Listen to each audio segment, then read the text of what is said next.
All right, now the longshoreman strike. And again, this affects pretty much everything that you want or want to buy or goes into stores has to come through the ports.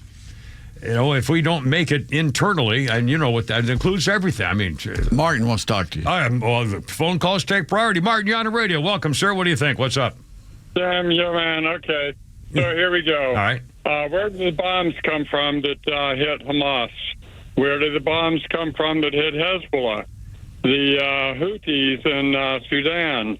How about Ukraine? And now Iran.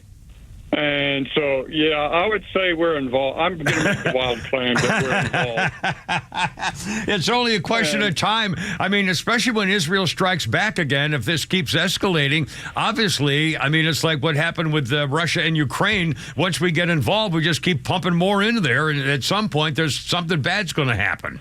Do you remember your first thoughts when 9/11 occurred?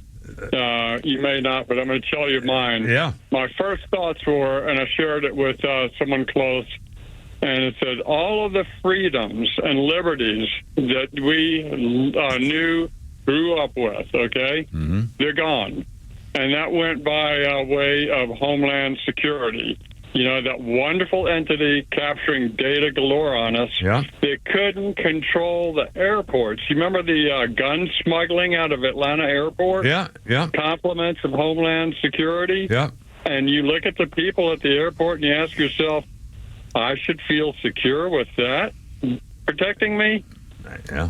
It's anyhow, the point being is we're going to have another dynamic change in our livelihood. And it's not going to be to the betterment of our lives.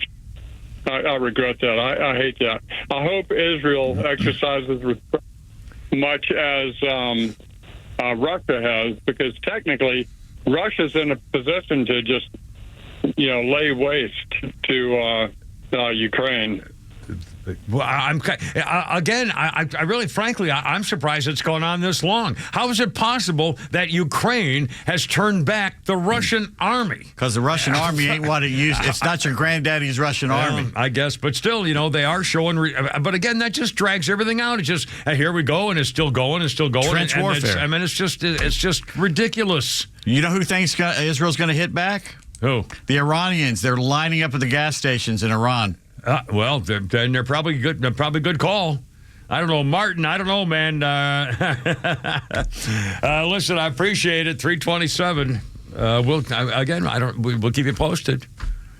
And the Pentagon's doing briefings and, protection and stuff. And okay, we got a war in the Middle East about to become a world war if we have to get involved against Iran. We got flooding in North Carolina and East Tennessee, and the government is nowhere to be found. We don't know what the president and vice president are doing about it. We don't know where FEMA is. It's private citizens helping. It's Elon Musk and people like that are helping. And we got the border going nuts. Everything, and the longshoremen striking. Yeah. Everything is falling apart, and they have been in power for 12 of the last 16 years. Yeah, that's right.